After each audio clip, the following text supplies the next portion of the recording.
pasal 29 ayat 1 sampai 3. Daud dikirim pulang oleh orang-orang Palestina. Ya, Daud dikirim pulang oleh orang-orang Palestina. Ayat 1. Orang Palestina mengumpulkan segala tentara mereka ke Apek, sedang orang Israel berkemah dekat mata air yang di Yisrael.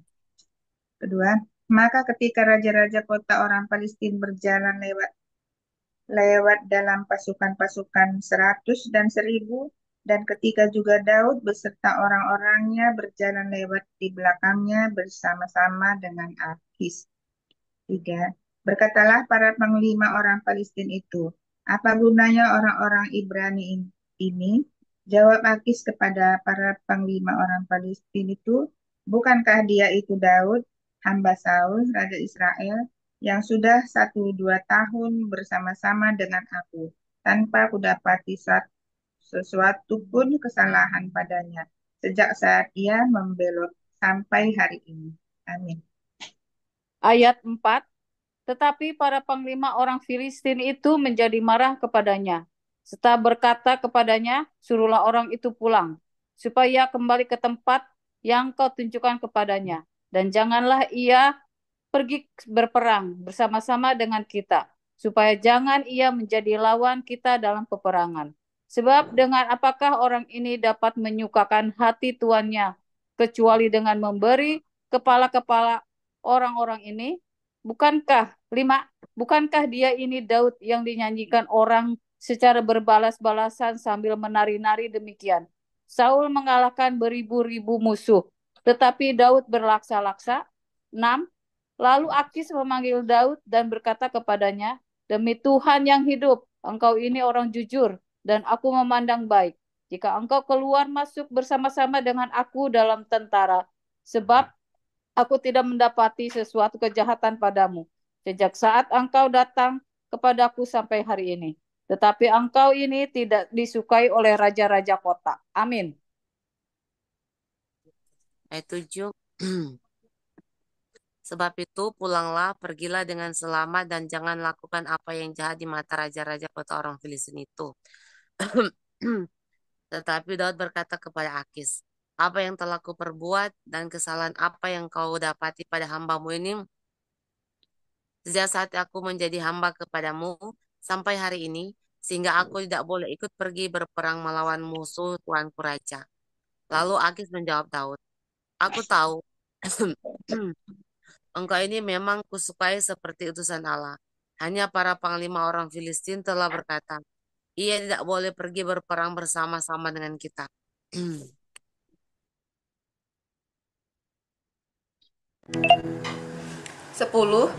Jadi bangunlah pagi-pagi beserta orang-orang tuanmu ini yang datang bersama-sama dengan engkau. Bangunlah kamu pagi-pagi segera sesudah hari cukup terang bagimu dan pergilah. Lalu bangunlah Daud dan orang-orangnya pergi pagi-pagi untuk berjalan pulang ke negeri orang Filistin. Sedang orang Filistin itu bergerak maju ke Yizril. Ziklag terbakar, pembalasan Daud kepada orang Abimelek dan kepada orang Amalek. Ketika Daud serta orang-orangnya sampai ke Ziklag, pada hari yang ketiga, orang Amalek telah menyerbu tanah Negeb dan Ziklag. Ziklag telah dikalahkan oleh mereka dan dibakar habis. Amin. 2. Perempuan-perempuan dan semua yang ada di sana, tua dan muda, telah ditawan mereka dengan tidak membunuh seorang pun. Mereka menggiring sekaliannya, kemudian meneruskan perjalanannya. 3. Ketika Daud dan orang-orangnya sampai ke kota itu, tampaklah kota itu terbakar habis, dan istri mereka serta anak-anak mereka yang laki-laki dan perempuan telah ditawan. 4. Lalu menangislah Daud dan rakyat yang bersama-sama dengan dia itu dengan nyaring, sampai mereka tidak kuat lagi menangis. Amin. Ayat 5, juga kedua istri Daud ditawan, yakni Ahinoam perempuan Yireel dan Abigail bekas istri Nabal orang Karmel itu. Ayat 6, Dan Daud sangat terjepit karena rakyat mengatakan hendak melempari dia dengan batu. Seluruh rakyat itu telah pedih hati, masing-masing karena anaknya laki-laki dan perempuan, tapi Daud menguatkan kepercayaannya kepada Tuhan Allahnya. Ayat 7, lalu Daud memberi perintah kepada imam Abiatar dan Abimelek, bawalah ebod itu kepadaku. Maka Abiatar membawa ebod itu kepada Daud. Amin. Ayat 8. Kemudian bertanyalah Daud kepada Tuhan. Katanya, haruskah aku mengejar gerombolan itu? Akan dapatkah mereka kususul? Dan ia berfirman kepadanya, kejarlah, sebab sesungguhnya engkau akan dapat menyusul mereka dan melepaskan para tawanan. 9. Lalu pergilah Daud beserta ke 600 orang yang bersama-sama dengan dia, dan sampailah mereka ke sungai Besor. Sementara orang-orang yang mau tinggal di belakang berhenti di sana. Ayat 10. Maka Daud melanjutkan pengejaran itu beserta 400 orang. 200 orang yang terlalu lelah untuk menyeberangi sungai Besor itu berhenti di sana. Amin. Ayat 11, kemudian mereka menemui seorang Mesir di padang lalu membawanya kepada Daud. Mereka memberi dia roti lalu makanlah ia. Kemudian mereka memberi dia minum air dan memberikan kepadanya sepotong kue ara dan 2 buah kue kismis. Dan setelah dimakannya ia segar kembali sebab ia tidak makan dan minum selama 3 hari 3 malam.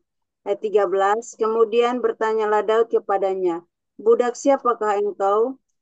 Dan dari manakah engkau? Jawabnya, aku ini seorang pemuda Mesir, budak kepunyaan seorang Amalek. Tuanku meninggalkan aku karena 3 hari yang lalu aku jatuh sakit. Amin. 14, kami telah menyerbu tanah Negeb orang Kreti dan daerah Yehuda dan tanah Negeb, Kaleb dan Jiklak telah kami bakar habis. 15, Daud bertanya kepadanya, dapatkah engkau menunjuk jalan kepadaku ke gerombolan itu? Katanya, bersumpahlah kepadaku demi Allah, bahwa engkau tidak akan membunuh aku dan tidak akan menyerahkan aku ke dalam tangan Tuanku itu. Maka aku akan menunjuk jalan kepadamu ke gerombolan itu. 16, ia menunjuk jalan kepada Daud ke sana dan tampaklah orang-orang itu berpencar-pencar di atas seluruh daerah itu sambil makan, minum dan mengadakan perayaan karena jarahan yang besar yang telah dirampas mereka dari tanah orang Filistin dan dari tanah Yehuda. Amin. Ayat 17. Dan pada keesokan harinya Daud menghancurkan mereka dari pagi-pagi buta sampai matahari terbenam. Tidak ada seorang pun dari mereka yang lolos, kecuali 400 orang muda yang melarikan diri dengan menunggang unta. 18. Daud melepaskan semua apa yang dirampas oleh orang Amalek itu. Juga kedua istrinya dan dapat dilepaskan Daud.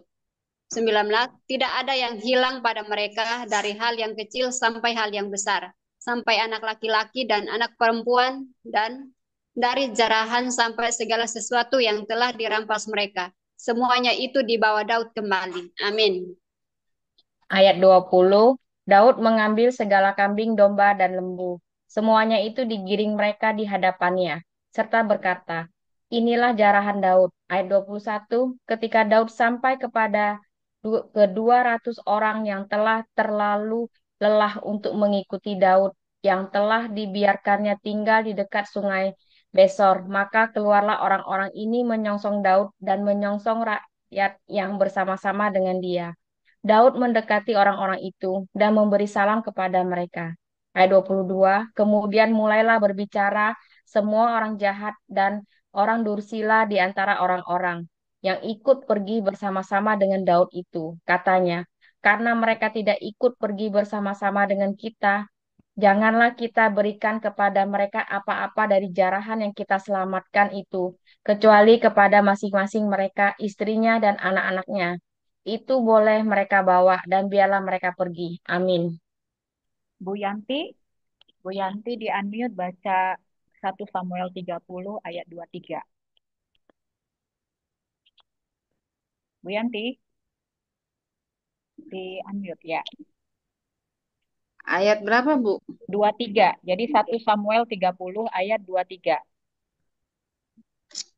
Tetapi Daud berkata, "Janganlah kamu, saudara-saudaraku, berbuat demikian dengan apa yang diberikan Tuhan kepada kita, sebab Ia telah melindungi kita dan menyerahkan ke dalam tangan kita gerombolan yang menyerang kita."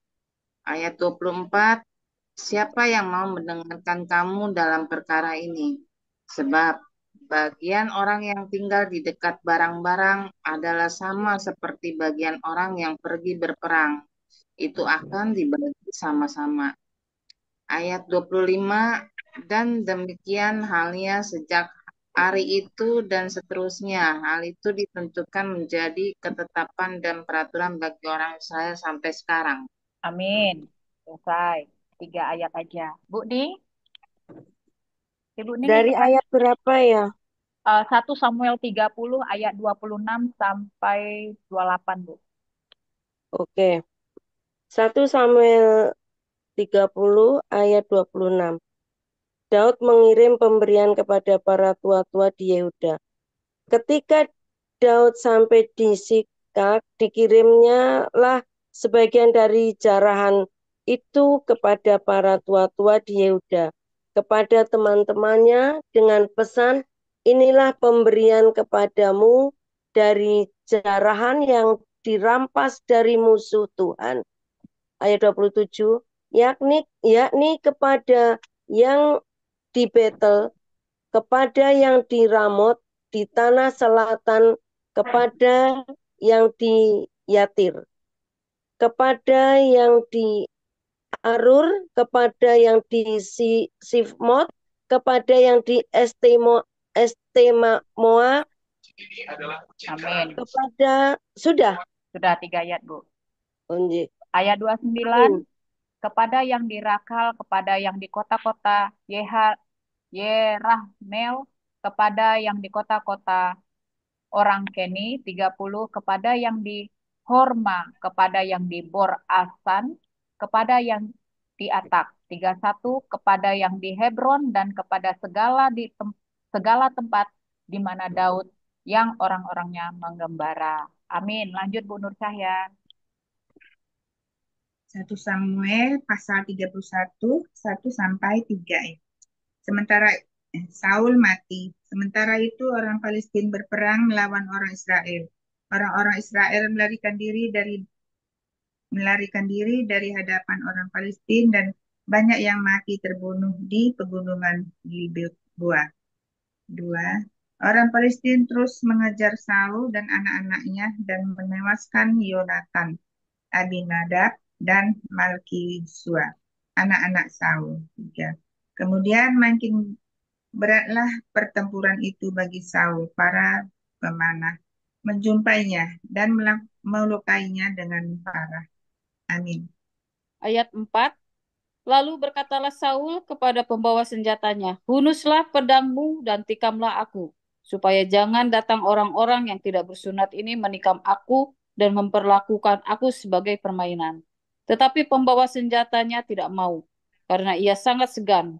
Kemudian Saul mengambil pedang itu dan menjatuhkan dirinya ke atasnya. 5.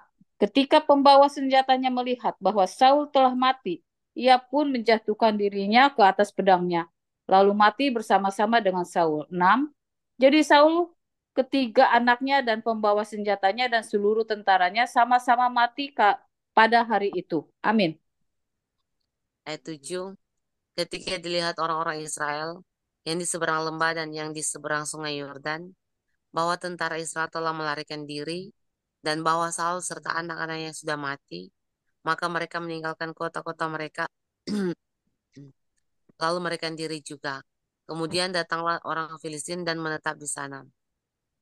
Ketika keesokan harinya orang Filistin datang merampasi orang-orang yang mati terbunuh itu, didapati mereka Saul dan ketiga anaknya tergelimpang di pegunungan Gilboa.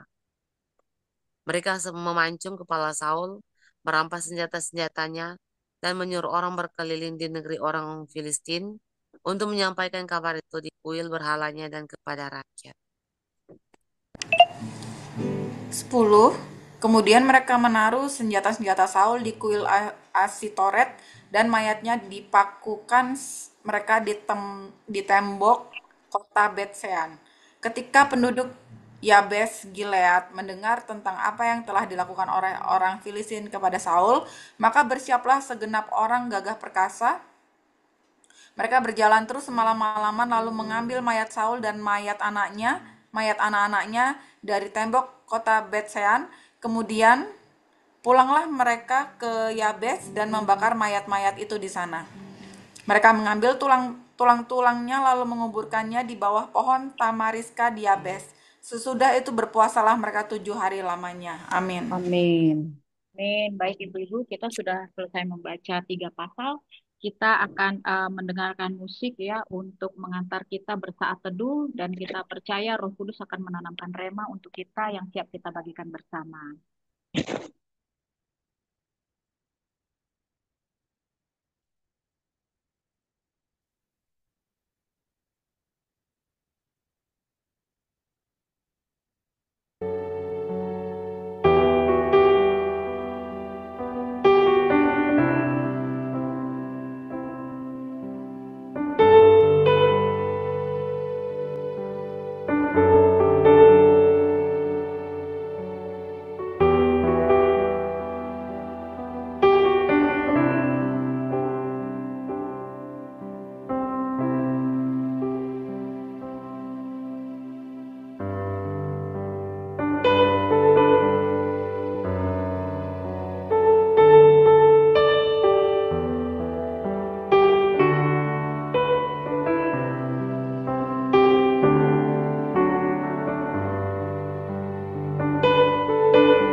Baik Ibu-Ibu, kita sudah selesai membaca firman, kita juga punya waktu untuk merenungkan 3 pasal ini. Siapa yang mau berbagi rema dipersilahkan.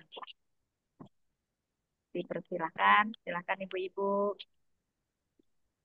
Siapa yang mau membuka? Bu Rahayu, Bu Mary, atau Bu Eti, Bu Eka, Bu Ning, Bu Surya mungkin, Ling Ling, Bu Nancy, Bu Marina, Bu Sandra, Bu Aceh, Ida, silakan.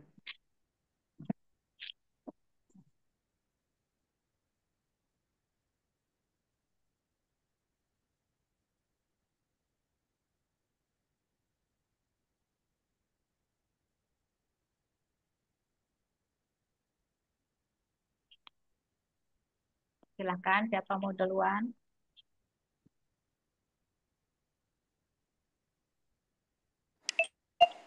Saya Ayo, dong, Bu. ayo, silakan Mer. Terima kasih, Ibu. Bu Joli. Saya dapat remanya sebenarnya nyambung sama yang kemarin ya. Memang kalau benar kata orang-orang itu, baca Alkitab itu memang jangan sepenggal-sepenggal, tapi bacalah keseluruhan. Itu artinya memang betul-betul kita harus baca keseluruhan kitab itu dari awal sampai akhir tuh benar. Jadi kita kayak dapat satu rangkaian cerita dan satu rangkaian, bukan cerita ya, satu rangkaian apa yang Tuhan rancangkan untuk manusia gitu, untuk kita sebenarnya. Nah, saya tuh dapat kemarin itu eh, yang yang tadi masih jadi pertanyaan saya juga, bukan tadi, kemarin jadi pertanyaan saya itu tentang Samuel yang menanya, ini maaf ya saya agak flashback ke ayat yang sebelumnya, ke yang kemarin, bagaimana Samuel itu bertanya kepada eh, apa namanya, kepada perempuan di Endor itu untuk memanggil arwah Samuel kayak gitu. Kemarin sempat jadi pertanyaan aku juga, loh kok si Saul itu kok manggil arwahnya Samuel, bukannya itu udah nggak bisa kan kayak gitu. Dan eh, itu saya tuh kayak langsung dapat jawaban. Kemarin itu kan ada aduh siapa aku lupa, istrinya Ko Simpson ikut kemarin, dia ngasih jawaban, maksudnya ngasih aplikasi untuk penjelasan kayak gitu. Dia memberikan penjelasan bahwa Mer yang muncul itu bukan Samuel, tapi roh yang menyamar sebagai Samuel. Nah, itu menjawab pertanyaan saya kemarin, loh kok dia bilangnya kayak gini, roh itu bilang kayak gini, besok kamu sudah bersama-sama dengan aku di sini. Berarti kan kalau kan pada endingnya kan sebenarnya Saul itu maksudnya Saul itu melakukan dosa kan pada akhir hayatnya gitu. Kalau bersama-sama dengan kalau Saul bersama-sama dengan Samuel, Samuel ada di mana, Saul kok ada di mana, kok mereka bisa bersama-sama? Maksudnya kok roh itu bilang besok kamu udah bersama-sama dengan aku di sini. Ternyata jawabannya adalah itu adalah roh yang memang bukan roh dari Samuel, tapi memang roh kegelapan. Nah, itu jadi jawaban buat aku. Nah, itu menjawab apa yang ada kita baca hari ini gitu. Bagaimana Saul juga matinya tuh benar-benar mengenaskan, bagaimana dia itu mati dengan bunuh diri karena mendengar anaknya itu dibunuh. Dan juga eh, itu kayak membawa di bayangan aku tuh kayak dia itu udah depresi terus ambil pedang terus biung menghajamkan diri dengan menjatuhkan diri itu sampai dia mati itu karena saking depresinya dia gitu. Itu aku bawa sampai ke satu rangkaian bagaimana dia awalnya diurapi Tuhan jadi raja yang luar biasa untuk Israel, terus Tuhan selalu menyertai dia, terus udah kayak gitu dia jatuh ke dalam dosa yang sampai akhirnya dia jatuh ke dalam dosa, roh Tuhan itu undur daripada dia, terus dia jatuh semakin jatuh, dan akhirnya itu endingnya tuh benar-benar mengenaskan kayak gitu loh. Itu yang jadi rema buat saya dan jadi kembali menjadi rambu-rambu buat saya gitu. Ketika kita memang merasa kita sudah sadar kita jatuh dalam dosa, kita jangan terlarut-larut sama dosa itu. Bahkan Saul ini nggak hanya terlarut-larut, dia bahkan pergi kepada eh, apa namanya tuh apa itu namanya perempuan pemanggil arwah kayak itu. Padahal dia sendiri yang bikin aturan bahwa setiap peramal, pemanggil arwah yang berhubungan dengan klinik-klinik itu harus dimusnahkan. Dia yang bikin peraturan itu. Tapi pada akhirnya ketika Tuhan itu tidak menjawab doanya dia dan dia begitu depresi, dia akhirnya perginya ke tukang tenung juga kayak gitu. Padahal dia sendiri yang melarang, dia sendiri yang sudah tahu bahwa itu melakukan dia dosa, tapi dia tetap lakukan karena dia merasa Tuhan kok nggak jawab lagi aku. Ya seperti yang kemarin saya juga bertanya, kenapa dia larut dalam dosa ya, kenapa dia nggak coba perbaiki diri gitu. Maksudnya mungkin dengan dia memperbaiki diri, Hah? Mungkin dengan dia memperbaiki diri Tuhan kembali berkenan pada dia gitu kan. Cuman ya mungkin, bukan mungkin, tapi ya cuman di 1 Samuel 31 ini bagaimana memperlihatkan Samuel itu matinya mengenaskan. Dan ini juga kayak relate dengan tadi saya dengar khotbah di Instagram sih, kayak khotbah sesaat kayak gitu, bagaimana kisah tentang anak yang anak yang hilang itu. Dia meminta warisan kepada orang tuanya, dia pergi dengan warisan itu, dia merasa sudah saya mau bebas nih dengan warisan yang saya terima. Dia bilang gini, hidup-hidup aing kumaha aing gitu. Jadi ini hidup-hidup gue gitu ya, suka-suka gue kayak gitu. Tapi ketika kita berpegang pada hidup-hidup gue adalah suka-suka gue dan kita hidup bebas di luar dari jalurnya Tuhan, ternyata yang terjadi itu apa? Walaupun memang awalnya banyak warisan, banyak harta yang dia pegang, tapi akhirnya dia kelaparan di kandang babi kayak gitu. Bahkan untuk makan pun nggak bisa. Dia menyesali seluruh hidupnya. Itu benar-benar kayak sejalan dengan yang kita baca ini, bahwa di luar Tuhan itu nggak ada yang namanya happy. Di luar Tuhan itu nggak ada yang namanya sukacita kayak gitu. Di luar Tuhan itu nggak ada yang namanya kehidupan yang memang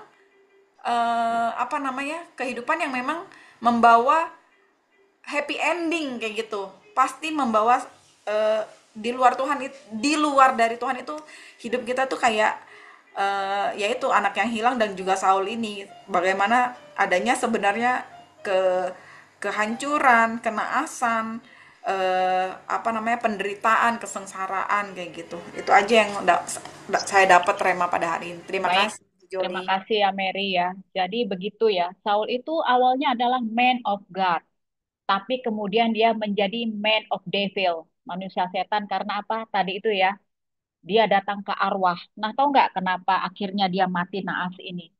Coba kita baca baik-baik. Dia tidak melakukan yang namanya pertobatan. Nah, itu dia ya kuncinya. Saya lihat lagi, dia tidak ada yang namanya pertobatan. Ya, makanya dia mati naas. Tuhan tidak menyertai dia sampai pada akhirnya mati. Karena itu tadi, kesombongannya itulah yang kemudian mematikan dia. Tidak ada pertobatan. Nah, ini kita juga belajar semua ya ibu-ibu ya. Kita itu mau seperti apapun, pertobatan itu perlu loh. Setiap hari loh kita harus bertobat ya. Jangan merasa diri itu udah rohani suci. Enggak. Selama kita masih hidup di dunia, kita ini tidak pernah lepas dari yang namanya kedagingan. Dosa itu akan terus melekat. Oleh karena itu teruslah rendah hati mohon pengampunan Tuhan. Pertobatan itu sangat penting agar perkenanan Tuhan itu terus ada sama kita. Thank you Mary. Siapa lagi nih yang mau silakan Oke, Rahayu oke, sambung. shalom semuanya. Eh, Yang saya dapat di 1 Samuel pasal 30 ayat 5, 6, dan 8 ya.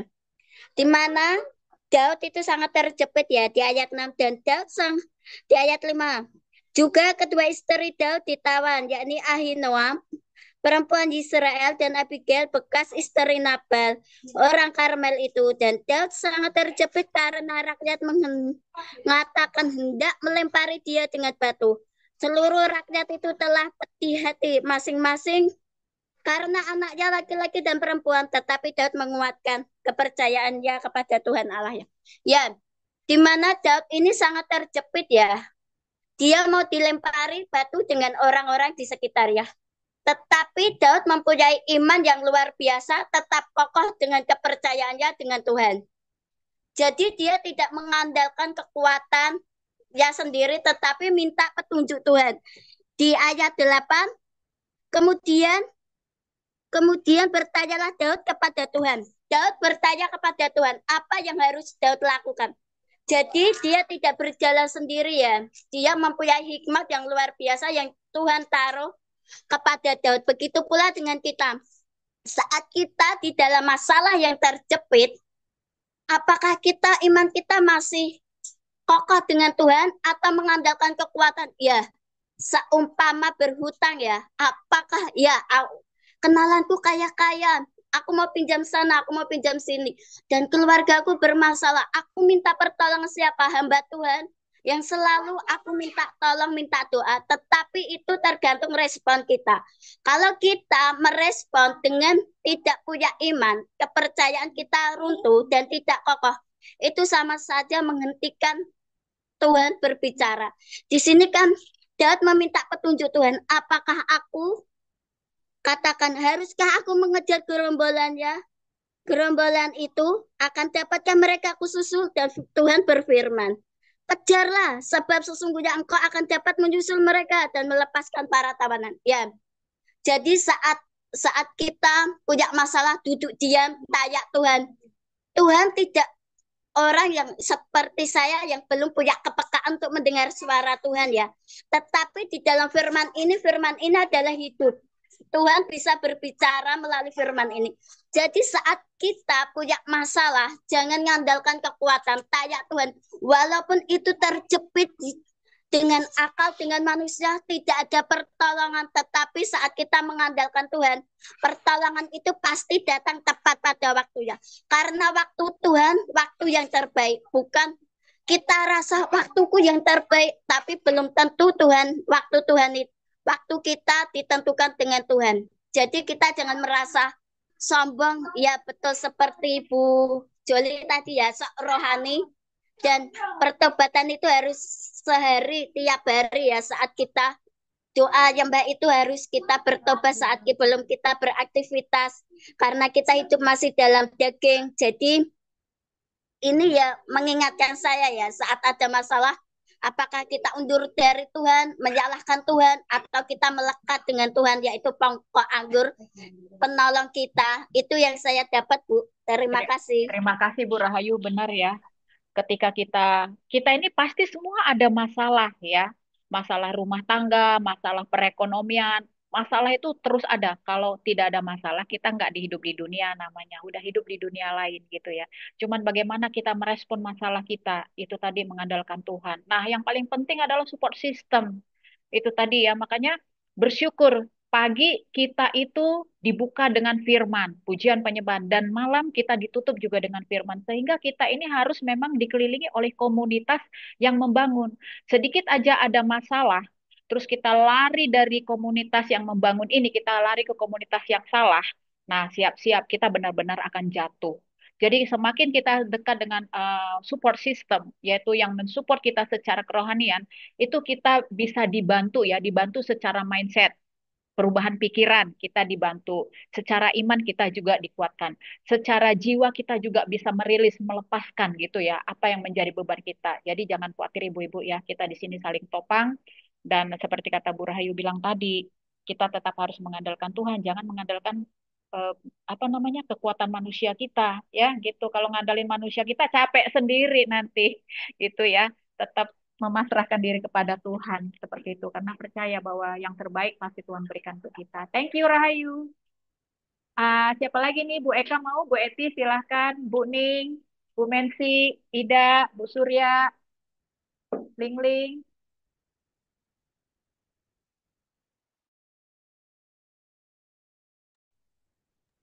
Bu Eka silahkan.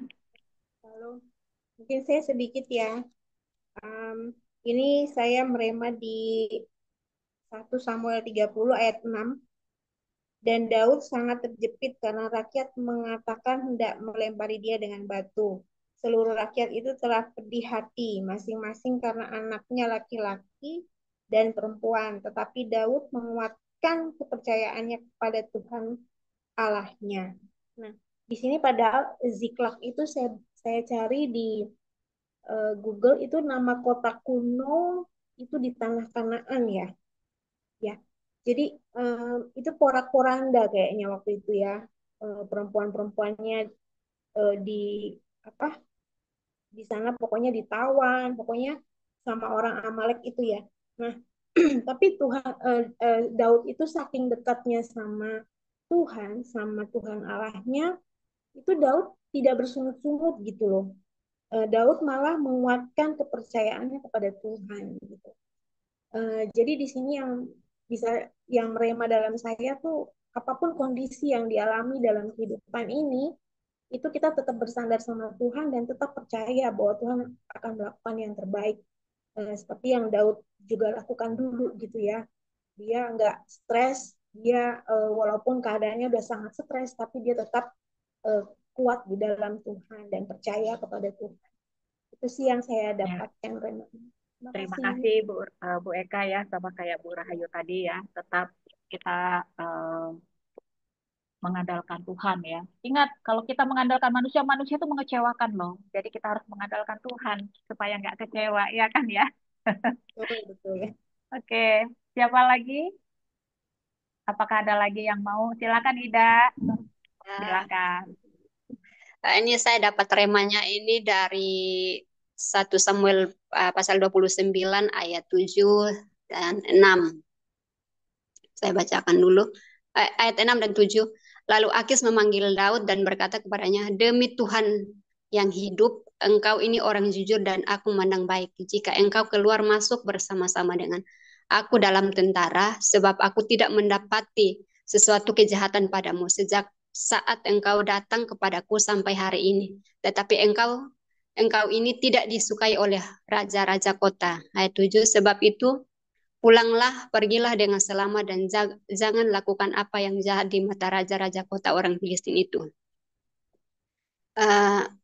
Yang saya lihat di sini, Raja Akis memberi penghargaan bagi Daud ya, karena Daud itu orangnya baik dan jujur. Raja Akis mengakui bahwa Daud adalah utusan Allah. Kalau kita mau lihat Akis ini adalah seorang raja ya, dan dia raja dari bangsa lain. Tapi dia bisa mengakui bahwa Allah yang Daud sembah itu adalah Allah yang hidup. Jadi Raja Akis menyebut mengakui bahwa Tuhan yang disembah oleh Daud dengan berkata, "Demi Tuhan Allah yang hidup." Dan ini sangat buat saya itu seorang raja itu bisa mengakui bahwa Allah yang disembah Daud itu Allah yang hidup, Allah yang luar biasa. Jadi kita mau lihat dari sini karena Daud adalah orang yang benar-benar mengikuti setiap langkah. Walaupun kita dilihat di sini bahwa Daud tidak ikut untuk berperang, dia disuruh pergi ke kota yang lain, tapi Daud tetap mengikuti langkah-langkah itu. Daud tetap taat. Jadi akhirnya Raja Akis itu melihat kebaikan dan kejujuran dan ketaatan Daud di situ. Jadi saya menyimpulkan di sini bahwa ketika ada Tuhan Yesus, pasti ada kasih karunia dan kasih karunia itu akan memulihkan keadaan apapun. Itu aja sih Kak. Terima Yes, kasih. amin. Terima kasih Ida ya. Nah, itu juga sebenarnya kita belajar juga ya dari karakter Daud. Jadi gini loh, saya sedikit ini karena kita membahas mengenai karakter Daud ya. Saya punya teman orang Muslim, bentar ya. Saya punya teman orang Muslim. Dulu saya tidak mengatakan bahwa saya Kristen, tapi saya tahu bahwa Kristen itu identik dengan kasih gitu ya. Nah, dengan perilaku kita kepada lingkungan kita gitu ya, dan termasuk juga menjaga kata-kata loh ya, ini pengaruh nih, kita kasar atau tidak bicara dengan orang gitu ya, itu pengaruh juga perilaku kita. Itu orang itu tanpa mereka sadari, mereka itu begini loh, Joli, boleh nggak aku masuk ke gerejamu? Nah, itu tanpa kita sadari itu bisa seperti itu. Ini sama seperti itu. Raja ini kan bukan, jadi dia memuji Allahnya Daud melalui apa? Melalui karakternya Daud. Kan tadi dibilang tadi ayat berapa sih? Ayat berapa tadi? Tidak, aku lupa. 27. Unmute dulu. Yang dia bilang kan, Ayat pasal 29 ayat 6 dan 7. nah ya, nah dia bilang kan, demi Tuhan yang hidup, engkau ini orang jujur dan aku memandang baik. Nah, kan berarti kan dia melihat bagaimana perilaku Daud itu. Nah, demikian juga kita gitu ya. Melalui tingkah laku kita, melalui perilaku kita, bagaimana karakter kita itu mencerminkan Kristus ya. Tanpa tanpa harus kita menginjili orang pun di luar kita, mereka pun mengakui gitu ya. Mereka pun mengakui kita itu pertama pasti beragama, oh agama Kristen. Yang kedua mereka mengakui Yesus Kristus karena tercermin dari tingkah laku kita. Ini kan sama seperti itu ya. Daud melalui perilakunya, Raja Akis ini pun akhirnya mengakui Allahnya Daud ya. Jadi ada pengakuan dari mulutnya walaupun dia misalnya bilanglah bukan penganut Allah yang sama. Nah, itu juga sebenarnya tugas kita ya, menjadi penginjil-penginjil pemberita Kristus melalui cerminan tingkah laku kita tanpa harus berkoar-koar. Yang penting kan itu tadi kan, menghidupi firman, menjaga kata-kata, menjaga perilaku. Dengan perilaku kita aja orang sudah bisa ini terimpartasi ya, dan bahkan mereka bisa memuji. Itu saja udah ada pengakuan, itu udah luar biasa. Makasih ya Ida ya untuk remanya terpikir tadi. Baik, ada lagi ibu-ibu yang lain? Silahkan Bu Eti, mau nyoba Bu Eti? Mau, Bu. Silahkan. Saya di pasal 30 ayat 11, 15, 16. Pokoknya dari 11 sampai 16 ya. Saya baca dulu. Kemudian mereka menemui seorang Mesir di padang, lalu membawanya kepada Daud. Mereka memberi dia roti, lalu makanlah ia. Kemudian mereka memberi dia minum air dan memberikan kepadanya sepotong kue ara dan 2 buah kue kismis. Dan setelah dimakannya, ia segar kembali, sebab ia tidak makan minum selama 3 hari 3 malam. Kemudian bertanyalah Daud kepadanya, budak siapakah engkau dan dari manakah engkau? Jawabnya, aku ini seorang pemuda Mesir, budak kepunyaan seorang Amalek. Tuanku meninggalkan aku karena 3 hari yang lalu aku jatuh sakit. Di sini yang jadi rema, Tuhan memberi jalan seorang Amalek yang sakit ya, untuk masuk ke jalan para pencuri atau apa itu namanya ya, yang sudah menawan para istri, anak-anak yang diculik. Oh, penculik, para penculik. Jadi bukan satu kebetulan ada seorang yang sakit, yang kelaparan, puasa 3 hari 3 malam, yang bisa menunjukkan jalan kepada Daud. Dan di ayat 15, Daud bertanya kepadanya, dapatkah engkau menunjukkan jalan kepadaku ke gerombolan itu? Katanya, bersumpahlah kepadaku demi Allah, bahwa engkau tidak akan membunuh aku dan tidak akan menyerahkan aku ke dalam tangan tuanku itu, maka aku akan menunjuk jalan kepadamu ke gerombolan itu. Jadi orang ini minta supaya Daud jangan membunuhnya. Jadi bersumpah supaya dia diselamatkan dan bisa mengikuti dia dan menunjukkan jalan ke tempat gerombolan tersebut. Disitulah Tuhan tempatkan orang ini untuk menunjukkan jalan, merebut kembali sanak famili keluarga yang diculik oleh gerombolan itu. Karena sudah jauh, Daud tertinggal. Di situ ketika kita berhadapan dengan masalah kembali ya, jangan dipandang enteng kalau ada hal kecil yang akan membuka jalan untuk kita bertemu dengan pokok masalah, inti masalah gitu ya. Dan itu yang menjadi berkat buat Daud bisa menemukan orang-orang gerombolan dan keluarga yang diculik mereka. Terima kasih. Amin. Nah, kita juga begitu ya di dalam kehidupan nyata ya. Kadang-kadang itu Tuhan mengirimkan ada aja orang yang eh, di luar perkiraan kita gitu ya, untuk menjawab setiap permasalahan-permasalahan kita. Sesuatu yang tidak terduga Tuhan kirim. Nah, itu ada kejutan-kejutan. Nah, jadi kita terus ya, berserah kepada Tuhan. Kadang-kadang Tuhan pun menjawab setiap permasalahan kita dengan cara-cara yang luar biasa. Ini ada Bu Yanti di sini WB ya. Saya ketemu di WB. Saya percaya juga bahwa Tuhan itu mempertemukan kami dengan cara yang luar biasa ya. Jadi eh, sesuatu yang tidak mungkin, tapi saya percaya gitu ya, Tuhan mempertemukan kami dengan banyak jalan yang panjang dan akhirnya kita ketemu. Baik, apa ada Ibu lagi sebelum saya ke Bu Yanti untuk kenalan? Sudah ya, Bu Yanti mau kenalan dulu. Yanti bisa buka dulu, Bu Yanti apa namanya, buka kamera biar ibu-ibu berkenalan. Bentar Yanti, ya. oh ya coba Ya, coba. Ini dia kenalan dulu biar yang lain kenalan. Terus gimana kita ketemu? Halo, saya Bu Eti dari Subang. Kalau Shalom. perkenalkan saya Yanti WB. 3 hari kemarin ketemu sama Bu Joli, ada berkat ya. Wis. Luar biasa ya. Maksudnya ya kita banyak cerita kayak saya masa lalu tentang karakter, tentang rumah tangga, ya pokoknya semuanya ya.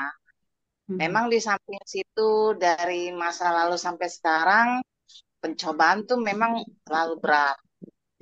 Sampai kemarin mau ngikut WB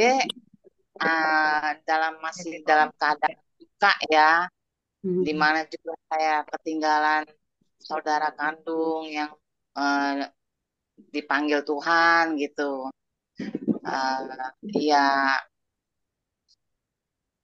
pas ketemu Bu Joli saya itu dikuatkan. Jadi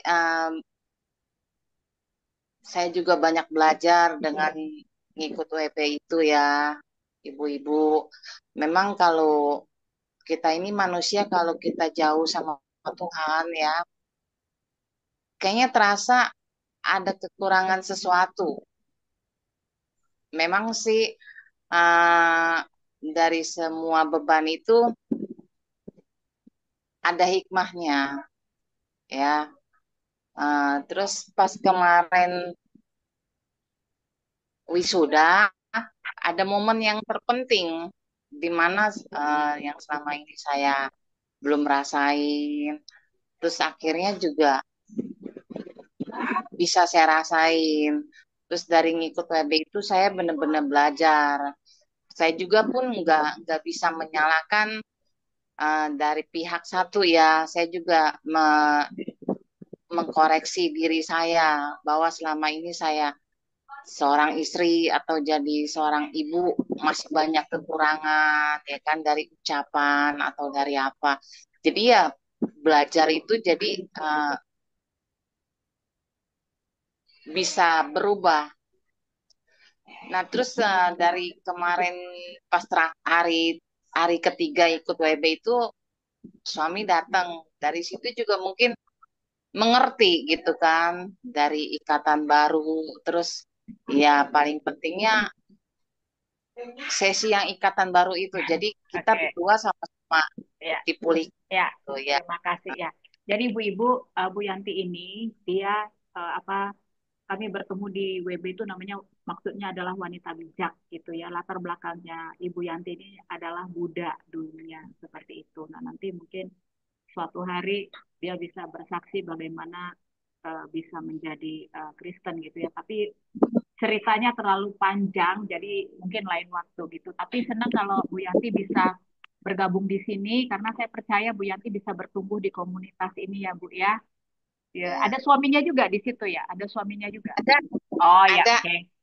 oke, salam ya buat suaminya ya. Jadi tidak bisa Iya, cerita malam. terlalu vulgar. Ya. Oke, selamat datang Bu Yanti ya. Besok kalau Iya, ada baca Alkitab ikut lagi ya, karena ini salah satu cara juga untuk Ibu mengenal Tuhan lebih dalam ya. Iya. Namanya, jadi rasa haus dan laparnya itu pasti akan terpenuhi dan Ibu akan bertumbuh juga pelan-pelan melalui komunitas ini. Oke Bu? Ya. Ya, oke. Saya kira sudah cukup. Bisa minta tolong Bu Mary, kok Bu Mary lagi? Mary untuk doa tutup.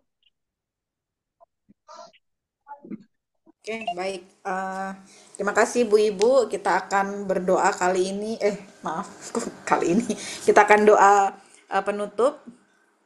Kali ini saya akan menutup Zoom kita dengan doa. Mari kita berdoa. Selamat malam Allah Bapa yang berada di kerajaan surga, Tuhan kami Yesus Kristus. Terima kasih Tuhan, penyertaan Tuhan yang sudah turun kepada kami mulai sepanjang kehidupan kami, sepanjang hari yang boleh kami lewati pada hari ini Tuhan. Kami tutup hari ini Tuhan dengan pembacaan firman-Mu dari 1 Samuel 29 sampai 31 Tuhan. Terima kasih banyak Bapa karena kami boleh kembali menyelesaikan pembacaan Alkitab di kitab 1 Samuel ya Bapa, dan kami akan kembali melanjutkan besok di 2 Samuel ya Bapa.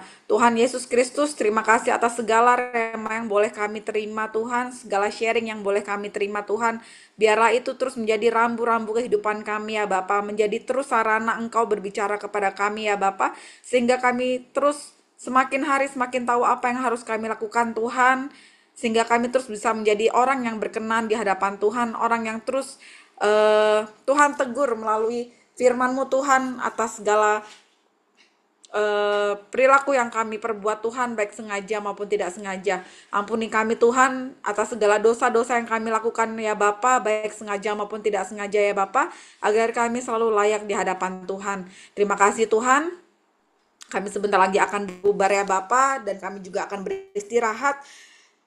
Pada malam hari ini tubuh kami beristirahat Tuhan, tapi roh kami berjaga-jaga untuk menerima frekuensi yang berasal dari Engkau ya Bapa.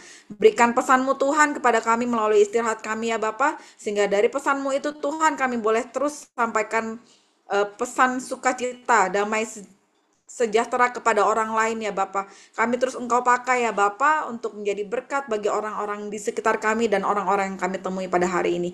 Terima kasih Tuhan, kami juga berdoa melepaskan berkat untuk Bu Joli Kaban, Bu Eti, Bu Eka, Bu Rahayu, Bu Yanti, Bu Ida, Ibu Grace, Bu Nur Cahya, Ibu Marina, Bu Ning Lumaris, Ibu Sandra, Bu Mensi, Bu Dede, Bu Suryana, dan Bu Linglin, dan saya Mary sendiri Tuhan.